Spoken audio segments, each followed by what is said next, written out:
Hola hermanos y bienvenidos al tiempo de estudio bíblico de la Iglesia Bíblica Bautista El Camino. Estamos Wendy y yo en los Estados Unidos aún. Hemos terminado ya el reportar a nuestras iglesias y estamos haciendo los planes, los últimos trámites para poder volver a Chile. Así que agradecemos sus oraciones por eso.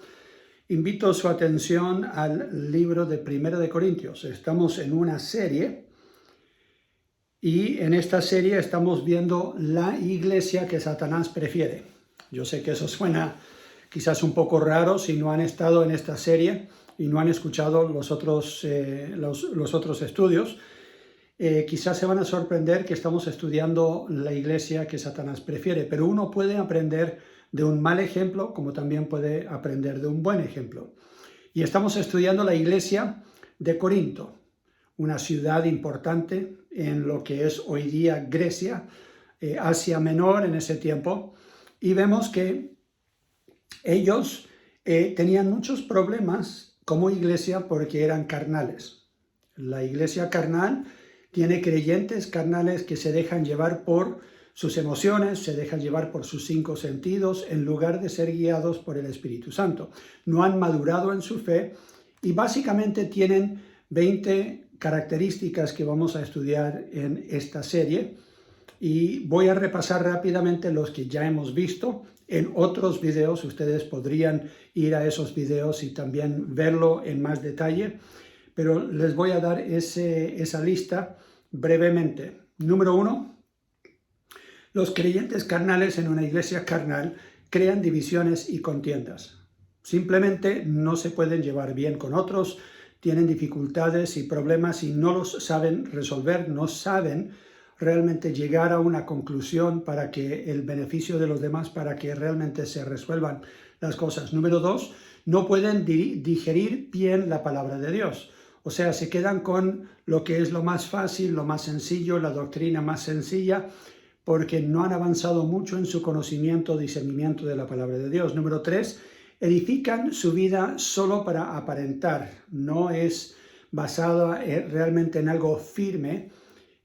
No son muy prácticos en su fe, simplemente quieren mostrar o lucir que tienen una fe. Número 4, son sensuales, no son santos, se dejan llevar por sus apetitos de la carne. Número 5, se creen sabios, pero no es una sabiduría que viene de lo alto, como dice la Biblia, sino es terrenal, es de este mundo. Número 6, juzgan, pero no disciernen. Juzgan las cosas que no deberían juzgar y no saben discernir bien entre el bien y el mal. Número 7, no reciben corrección bien de su liderazgo.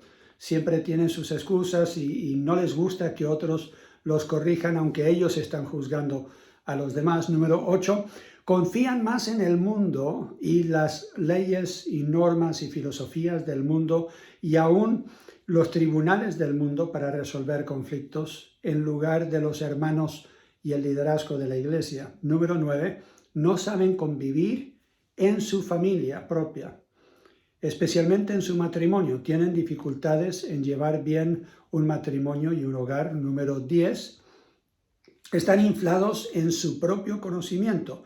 Dejan de lado el amor y buscan solamente más información y saber más y más de Biblia, pero no lo saben aplicar en una forma práctica. Número 11, celebran su libertad en Cristo sin tomar en cuenta a los demás, y es otra demostración de una falta de amor. Número 12, son cristianos consumidores. Quieren asistir a una iglesia que tenga lo que ellos están buscando, que llene los requisitos que ellos tienen para la iglesia que ellos quieren. Y cuando las cosas no salen bien, entonces ellos simplemente se pasan de iglesia en iglesia, buscando la iglesia que tenga el programa que más les gusta o que haga las cosas a su manera. Los cristianos consumidores simplemente están buscando algo que les agrade a ellos. Número 13, no siguen el ejemplo de sus líderes. Es muy fácil criticar al que juega, pero de las gradas. El asiento bien alto en las gradas te permite ver todo todo lo que está sucediendo en la cancha, pero es muy fácil criticar de ahí. Es mucho más fácil estar en el campo de juego y estar realmente jugando el partido. Y hay muchos que simplemente, podríamos decir, de las gradas, están criticando el liderazgo, están criticando cómo se hacen las cosas y simplemente no siguen el ejemplo de sus líderes, sino que se la pasan criticando. Número 14. No aprenden de los errores de otros. Y esa es la que vamos a ver hoy día. Estamos en 1 Corintios, capítulo 10. Y vamos a leer la primera parte, por lo menos ahora, de este capítulo. Dice 1 Corintios, capítulo 10 y versículo 1. Porque no quiero, hermanos, que ignoréis que nuestros padres todos estuvieron bajo la nube, y todos pasaron el mar, y todos en Moisés fueron bautizados en la nube y en el mar. Y todos comieron el mismo alimento espiritual y todos bebieron la misma bebida espiritual, porque bebían de la roca espiritual que los seguía, y la roca era Cristo. Si sabes algo de Biblia, vas a saber que está hablando de Israel. Cuando salieron de Egipto, camino a la tierra prometida, vivieron todo lo que está hablando en estos versículos. Versículo 5. Pero de los más de ellos no se agradó Dios, por lo cual quedaron postrados en el desierto. Mas estas cosas sucedieron como ejemplos para nosotros, para que no codiciemos cosas malas, como ellos codiciaron. Ni seáis idólatras como algunos de ellos, según está escrito, se sentó el pueblo a comer y a beber y se levantó a jugar. Ni forniquemos como algunos de ellos fornicaron y cayeron en un día 23,000. Ni tentemos al Señor como también algunos de ellos le tentaron y perecieron por las serpientes. Ni murmuréis como algunos de ellos murmuraron y perecieron por el destructor. Y estas cosas les acontecieron como ejemplo y están escritas para amonestarnos a nosotros, a quienes han alcanzado los fines de los siglos. Así que el que piensa estar firme, mire que no caiga. No os ha sobrevenido ninguna tentación que no sea humana, pero fiel es Dios, que no os dejará ser tentados más de lo que podéis resistir, sino que dará también juntamente con la tentación la salida, para que podáis soportar. Por tanto, amados míos, huid de la idolatría. Como a sensatos os hablo. Juzgad vosotros lo que digo. Entonces aquí el apóstol Pablo está hablando, esperando que algunos de ellos sean sensatos. Pero lo que realmente está demostrando es que él duda si ellos realmente han aprendido de los errores del pasado, de los errores de la historia. Alguien dijo que si no aprendemos de la historia, entonces seguramente la vamos a repetir. Y eso sucede en la humanidad porque parece que tenemos una memoria muy corta. Vemos tantos ejemplos en la Biblia de personas que fueron juzgadas por Dios por su desobediencia, su falta de sabiduría. Pero nosotros parece que al leer estas historias creemos que aunque hacemos las mismas cosas, Dios no nos va a juzgar de la misma forma. Vivimos en otro tiempo, estamos ahora bajo la era de la gracia, dicen muchos, y simplemente creen que ellos no serán afectados cuando cometen los mismos pecados. Pero aquí Pablo claramente dice, hey, presten atención, esto le sucedió a ellos para darnos a nosotros un ejemplo de cómo deberíamos evitar estos pecados. Somos como el que fumó toda la vida y se sorprende que le estén diagnosticando un cáncer del pulmón y después se enoja con Dios porque permitió esa enfermedad. O la que vivió una vida promiscua y después está a punto de morir del SIDA y se queja con Dios. La verdad es que Dios ha puesto leyes espirituales en su palabra para nuestro bien, para amonestarnos y para asegurar de que nosotros vivimos una vida de gozo. Dios no puede ser burlado, dice la Biblia. Lo que cada uno sembrare, eso también cosechará. Y no nos gusta pensar de que Dios es un Dios juez, pero lo es, tanto como un Dios de amor. Y Él no nos quiere amargar la vida. La verdad es que cuando Él juzga es para corregirnos a nosotros y para asegurar de que no la embarramos más, que no cometemos aún mayor error para tener mayores consecuencias. Él quiere darnos una vida abundante, llena de gozo, lo leemos en la Biblia, pero aparte de Él y aparte de vivir de acuerdo al diseño original de Dios, no vamos a encontrar ese gozo, esa felicidad, esa satisfacción en la vida. 1 Corintios 10, aquí claramente tenemos una lista de cosas que deberíamos nosotros asegurar de no hacer. Seguir el ejemplo más bien de los santos en el Antiguo Testamento y no el pueblo de Dios que cometió estos errores. Por eso él dice en el versículo 1 de 1 Corintios 10 que él no quiere que ellos ignoren lo que les había sucedido a sus padres.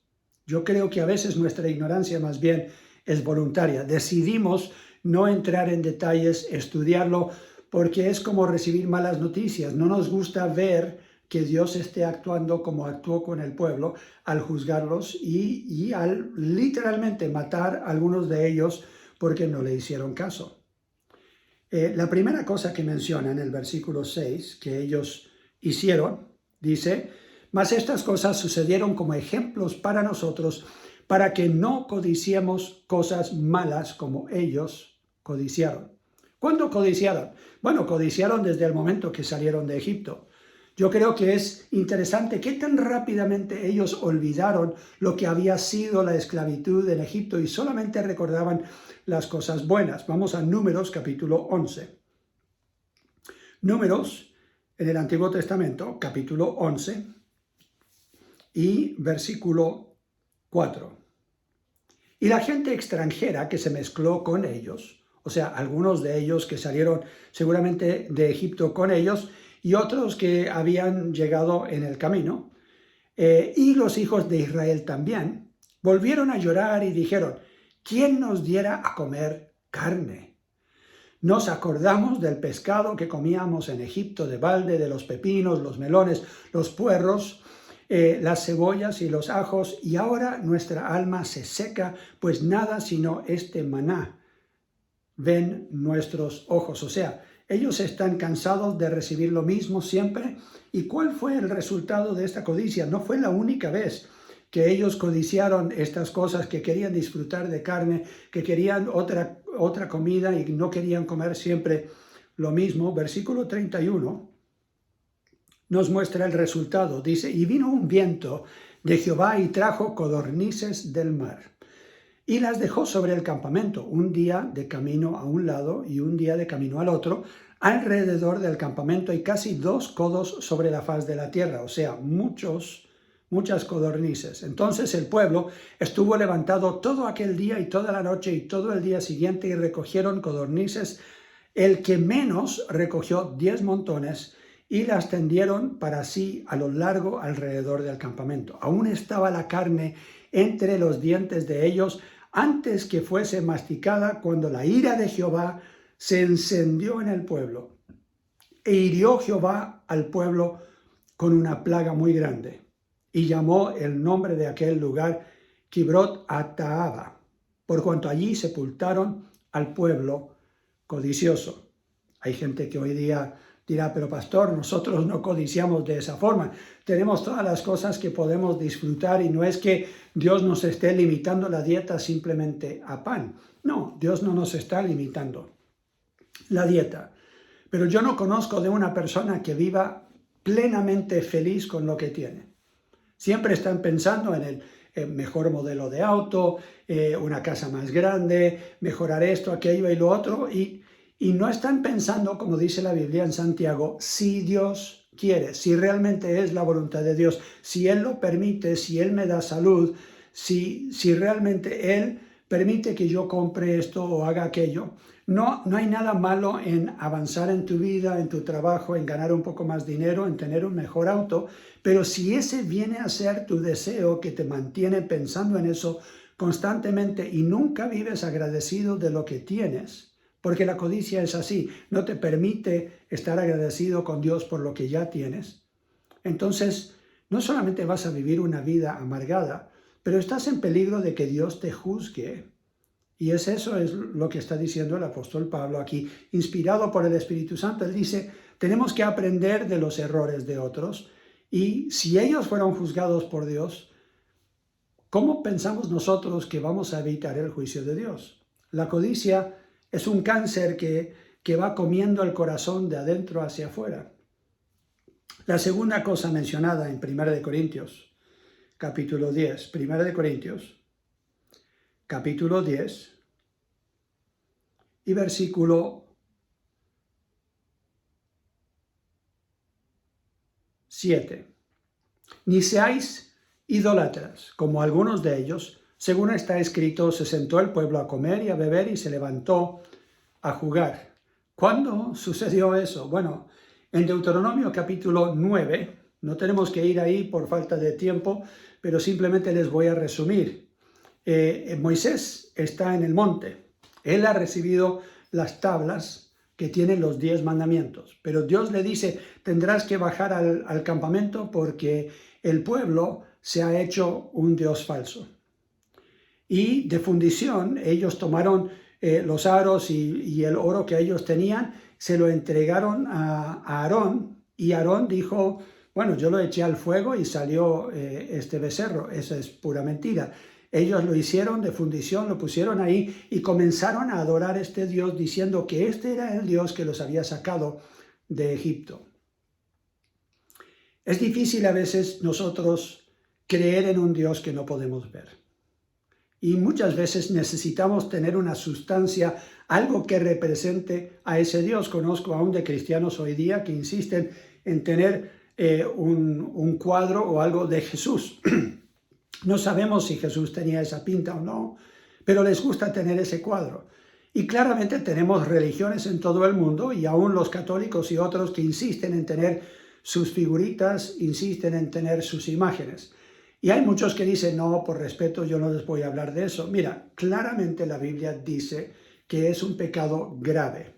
¿Por qué es tan grave el pecado de la idolatría? Porque 1 Corintios lo va a aclarar y también 2 Corintios lo dice que detrás de esos ídolos están los demonios. Y lo que Satanás siempre ha querido es ser adorado y en lugar de que Dios sea adorado, permitir que por medio de estos falsos dioses y por medio de estas cosas de madera o de yeso, que los demonios y que Él mismo sea adorado en lugar de Dios. No me importa si tú dices, es que es una representación de Jesús. Claramente Dios le dijo a su pueblo, no te harás una imagen, ni que me represente a mí, ni que represente a los peces o a las aves o a los animales o lo que sea. Simplemente no adorarás, no harás ni adorarás imagen. Y ellos claramente no obedecieron eso. Y tan escandalizado estaba Moisés que él tira al piso las tablas sobre las cuales estaban los 10 mandamientos y se quiebran, y él va y muele el oro, muele esa imagen y lo echa en el río y hace que el pueblo beba el agua que tiene el oro. O sea, se perdió el oro. Así de grave era ese pecado. Hoy día la gente dice, pero nadie en su casa tiene imágenes, pastor. Bueno, tenemos muchas imágenes quizás que no estén en la casa. Tenemos imágenes que vemos en televisión todo el tiempo. Estamos viendo cómo otros viven y decimos, uy, pero mira, yo admiro mucho a fulano, yo admiro mucho a ese futbolista, yo admiro mucho a ese deportista, yo admiro mucho esa persona, figura de cine o de la farándula o lo que sea. Y bien en el fondo sabemos que si tuviéramos o el dinero o la oportunidad, nos encantaría conocer a nuestro ídolo. Y así lo llamamos. Y queremos ser como ellos, queremos vestir como ellos, queremos comer lo mismo que comen ellos y ser como ellos. Hay mucha gente que vive su vida de esa forma y se dejan llevar por una forma de idolatría. Le dan más atención a esas cosas o esas personas que a Dios. Y toman el lugar de Dios en sus vidas. Sus hijos, su familia, las cosas que ellos poseen, son más importantes que servir a Dios. Número 3.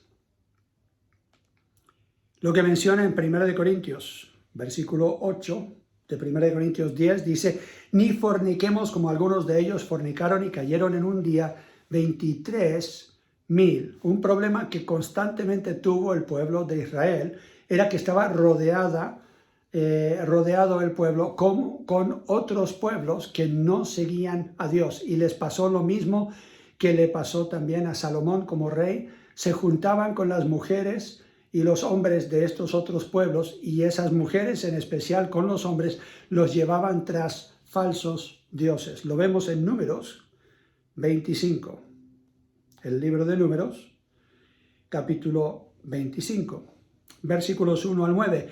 Moraba Israel en Sittim y el pueblo empezó a fornicar con las hijas de Moab, las cuales invitaban al pueblo a los sacrificios de sus dioses.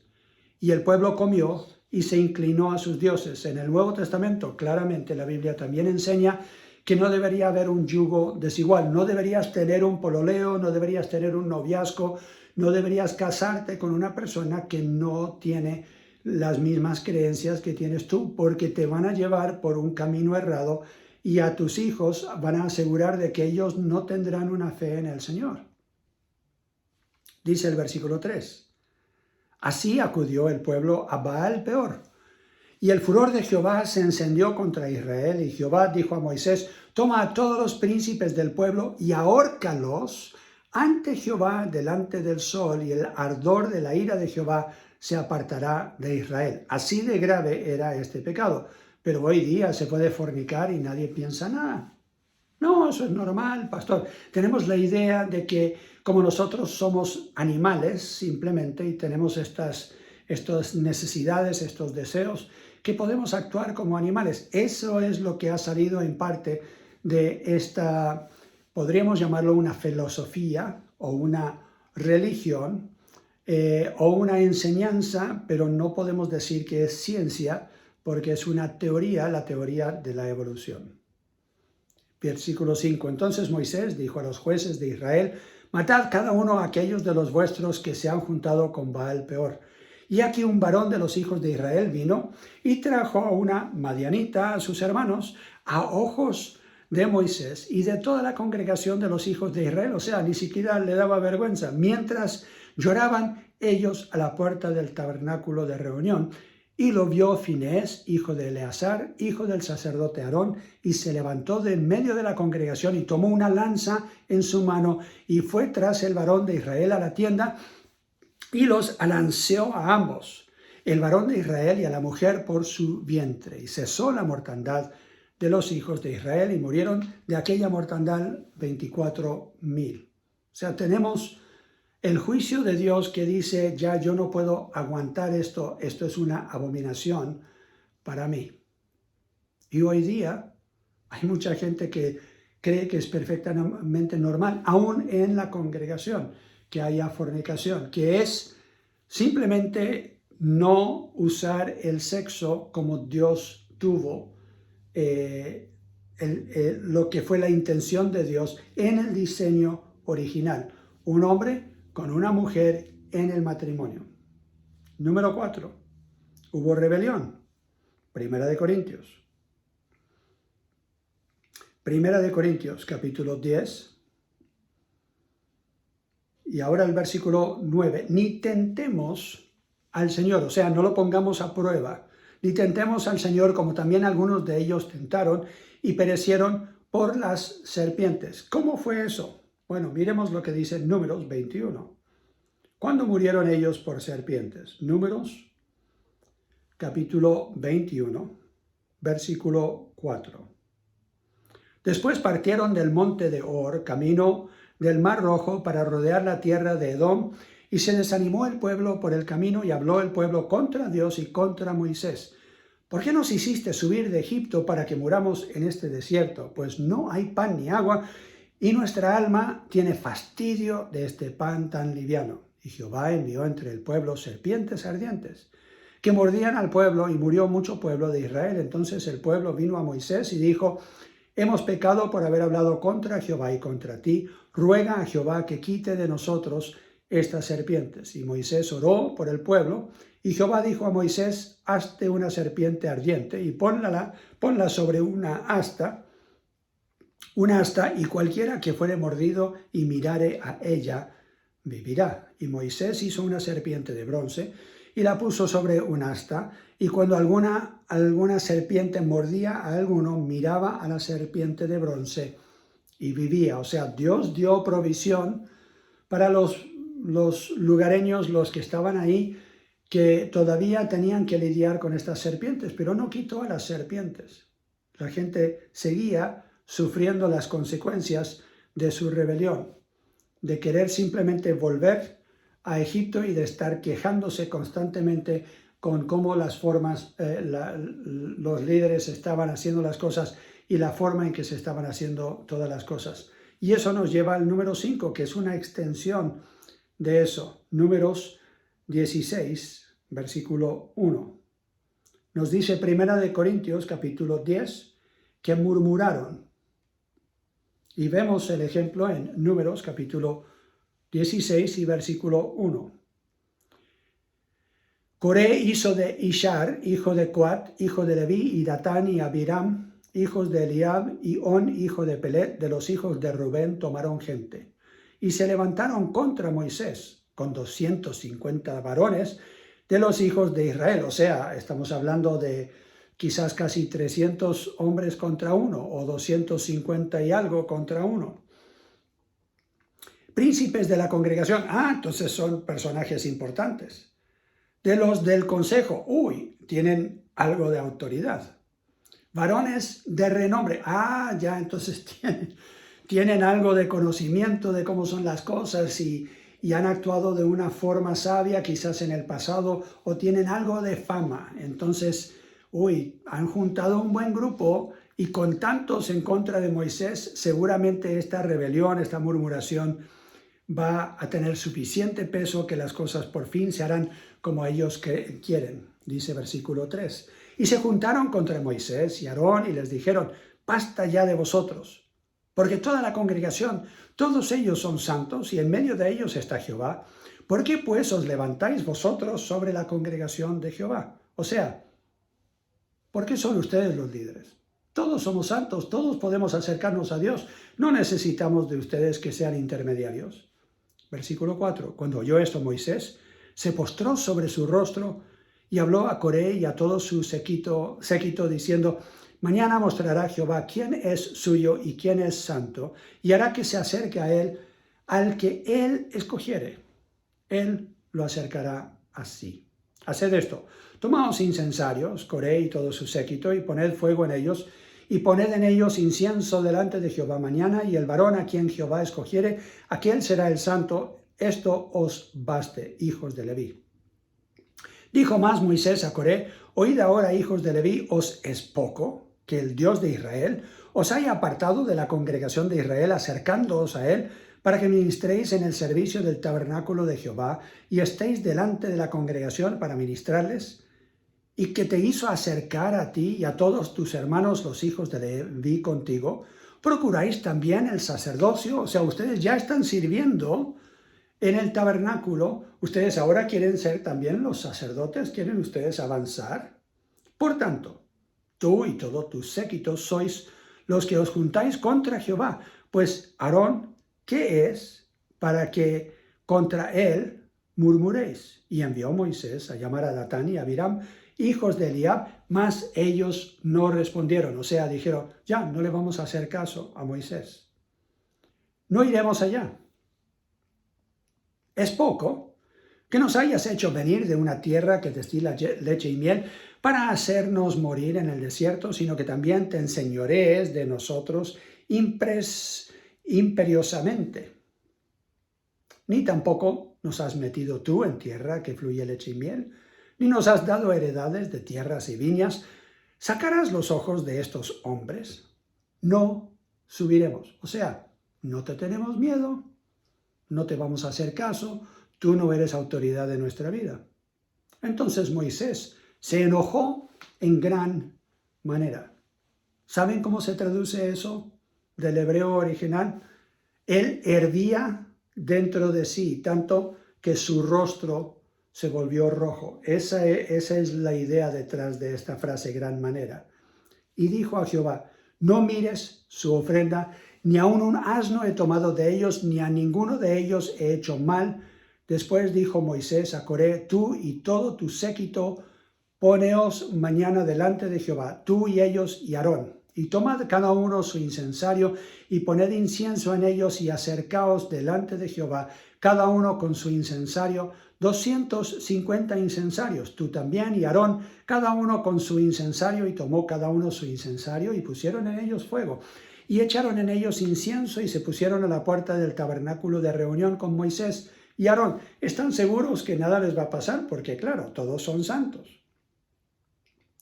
Ya Coré había hecho juntar contra ellos toda la congregación a la puerta del tabernáculo de reunión. O sea, él quiere que se esparza esta actitud de rebelión a toda la congregación. A la puerta del tabernáculo de reunión, entonces, la gloria de Jehová apareció a toda la congregación. Y Jehová habló a Moisés y a Aarón diciendo: apartaos de entre esta congregación y los consumiré en un momento. Y ellos se postraron sobre sus rostros y dijeron: Dios, Dios de los espíritus de toda la carne, ¿no es un solo hombre el que pecó? ¿Por qué airarte contra toda la congregación? Entonces Jehová habló a Moisés diciendo: habla a la congregación y diles: apartaos de en derredor de la tienda de Coré, Datán y Abiram. Entonces Moisés se levantó y fue a Datán y Abiram, y los ancianos de Israel fueron en pos de él.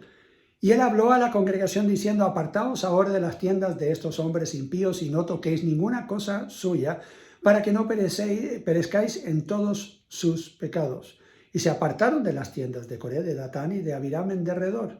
Y Datán y Abiram salieron y se pusieron a las puertas de sus tiendas con sus mujeres, sus hijos y sus pequeñuelos.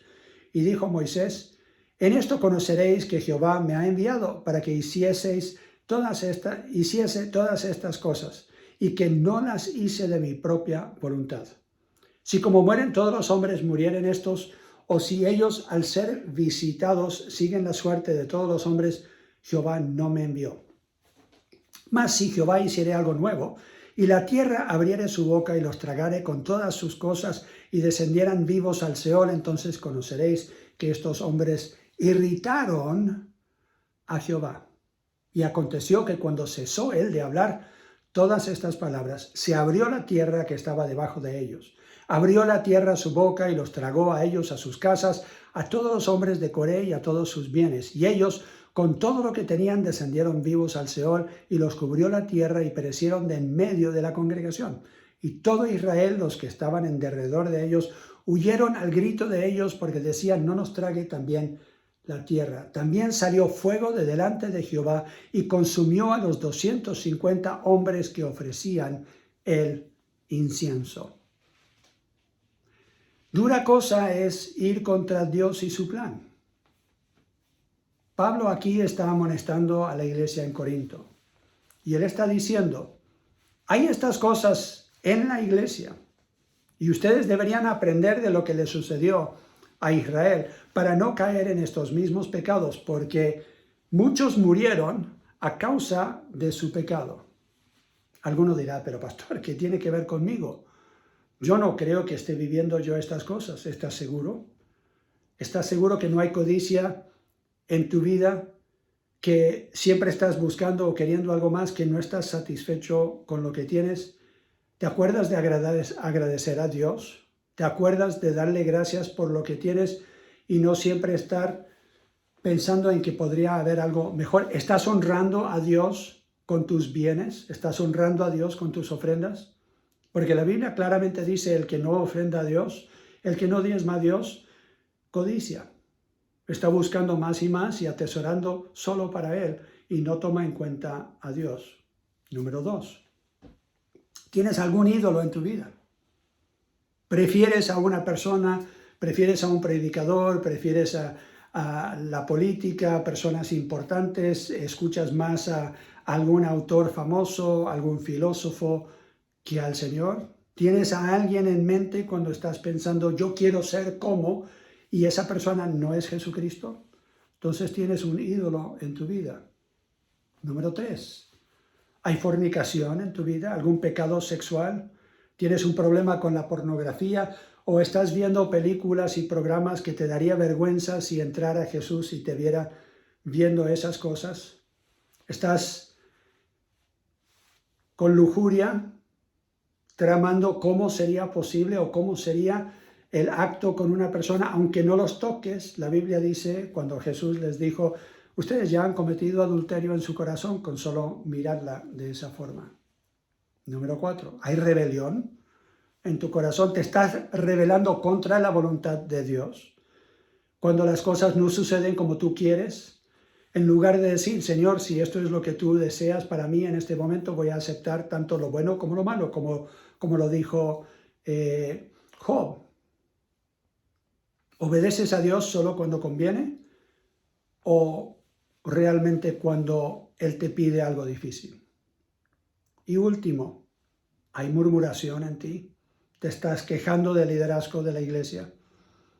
¿Estás difundiendo una mala actitud al hablar con otros de los problemas en la congregación sin ir al liderazgo para buscar una solución o una resolución? Me parece interesante que me llegan a mí por ahí de terceros estas quejas.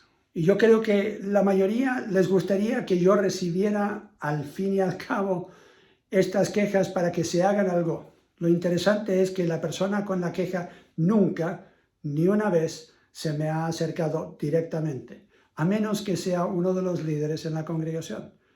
Porque entre los 3 pastores especialmente nos hablamos las cosas. Somos francos y decimos, esa fue una equivocación, eso no estuvo bien, deberíamos nosotros cambiar la forma de hacer esto, aquello y lo otro para mejorar el ministerio. Somos muy francos unos con otros, hablamos la verdad en amor. Pero hay unos cuantos que no tienen ni la valentía para decírmelo a la cara o hablárselo a uno de los otros pastores. Y ahí están desobedeciendo lo que la Biblia claramente manda. ¿Tienes algo en contra de alguien? Ve y háblalo con ellos directamente. Porque si lo hablas con los demás, es cahuín, es murmuración, es pecado.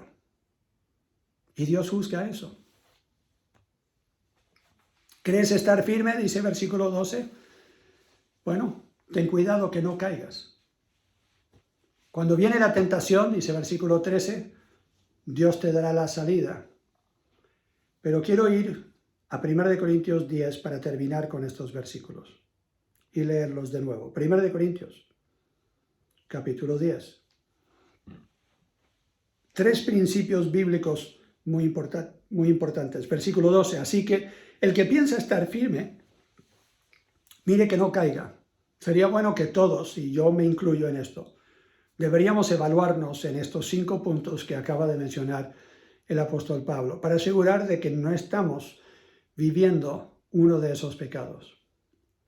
Después el versículo 13 dice, no os ha sobrevenido ninguna tentación que no sea humana, pero fiel es Dios que no os dejará ser tentados más de lo que podéis resistir, sino que dará también juntamente con la tentación la salida para que podáis soportar. Cada tentación trae también una salida que Dios ha puesto.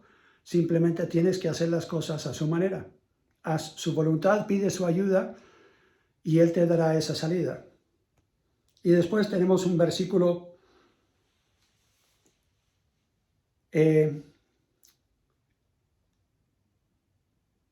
versículo 23. El tercer principio bíblico. Todo me es lícito, pero no todo conviene. Todo me es lícito, pero no todo edifica. Es interesante cuántos cristianos, especialmente los jóvenes, pero no siempre solo los jóvenes, dicen, pero pastor, ¿qué tiene de mal? Todo el mundo lo hace y yo no veo que la Biblia lo prohíbe directamente, o vemos a Sansón, o vemos a Jonás, o vemos al rey David, o vemos a esta otra mujer o este otro hombre en la Biblia, y ellos lo hicieron y Dios les perdonó. Entonces yo creo que no es nada tan grave. No es ese el pensar de un cristiano que realmente quiere avanzar y agradar a Dios, que quiera avanzar en su crecimiento y ser más como Cristo. Claro, uno podría decir, me es lícito, pero la pregunta que deberíamos estar haciéndonos es si realmente conviene y si edifica. ¿Qué significa esa palabra conviene? Si es de provecho. ¿Es de provecho para ti o para otros esta actividad?